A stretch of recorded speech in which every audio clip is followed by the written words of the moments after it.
കോഴിക്കോട് സ്റ്റാൻഡിൽ നടന്നൊരു ഇൻസിഡൻ്റ് ആണിത്.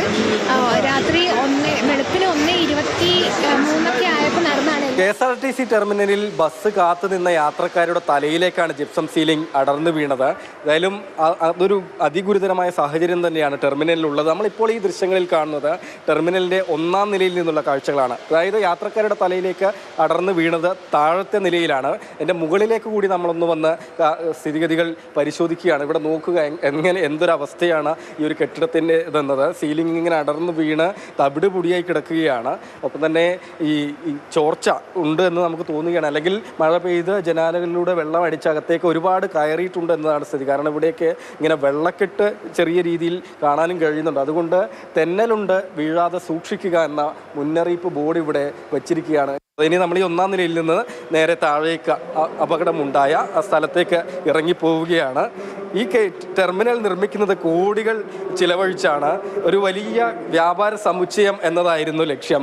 പിന്നീട് പക്ഷേ വർഷങ്ങൾ കൊണ്ട് തന്നെ കെട്ടിടത്തിന് ബലക്ഷയമുണ്ട് എന്നൊരു കണ്ടെത്തലിലേക്കാണ് പോയിരുന്നത്. അതിനുശേഷം മദ്രാസ് IITയുടെ പരിശോധനകളൊക്കെ നിരവധി തവണ നടന്നു വന്നതാണ്. ഈ ബലപ്പെടുത്തണമെങ്കിലും കോടിക്കണക്കിന് രൂപ വീണ്ടും ചെലവഴിക്കേണ്ടതായി വരുമെന്നും കണ്ടെത്തിയിരുന്നു. ഇത് അറ്റകുറ്റപ്പണി കൊണ്ട് തീരുന്ന ഒരു തകരാറാണ് ഇവിടെ ഉള്ളതെന്ന് എനിക്ക് വിശ്വാസമില്ല. അറ്റകുറ്റപ്പണി എന്ന് പറയുന്നത് എന്താ? ചെറിയ ചെറിയ കോസ്മെറ്റിക് ആയിട്ടുള്ള ഇഷ്യൂസ്. ഇത് അതല്ല. ഇത് ഒരു ബിൽഡിങ്ങിൻ്റെ അടിസ്ഥാന ഘടകത്തിന് തന്നെ പരിക്കാണ്. കാരണം ലീക്ക് വരിക എന്ന് പറഞ്ഞാൽ എന്താ? ബിൽഡിങ്ങിലാകെ എല്ലായിടത്തും ലീക്കാണ്.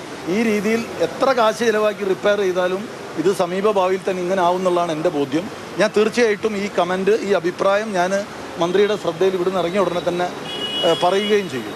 1:30 അപകടം ഉണ്ടായതും ആ ഒരു ഉറക്കക്ഷീണം, ഉറക്കത്തിൻ്റെതായ ആലസ്യം അങ്ങനെയൊക്കെ നിൽക്കുന്ന സമയത്താണ് തലയിലേക്ക് കൃത്യമായി വീഴുകയും ചെയ്തിട്ടുള്ളത്. അതിനിപ്പോൾ ആ ജിപ്സം അടർന്ന് വീണതിൻ്റെ ബാക്കിയായി ഭാഗങ്ങൾ ഇവിടെയും ഉണ്ട്. അത് ഏതു നേരവും താഴേക്ക് വീണേക്കാം എന്നൊരവസ്ഥയിലാണ്. ഉടനടി പരിഹാരം വേണ്ടുന്നൊരു വിഷയം തന്നെയാണ്. കൃത്യമായി ഇടപെടൽ വേണ്ടുന്ന ഒരു സ്ഥലം കൂടി തന്നെയാണ് കോഴിക്കോട് KSRTC ടെർമിനൽ എന്നത്.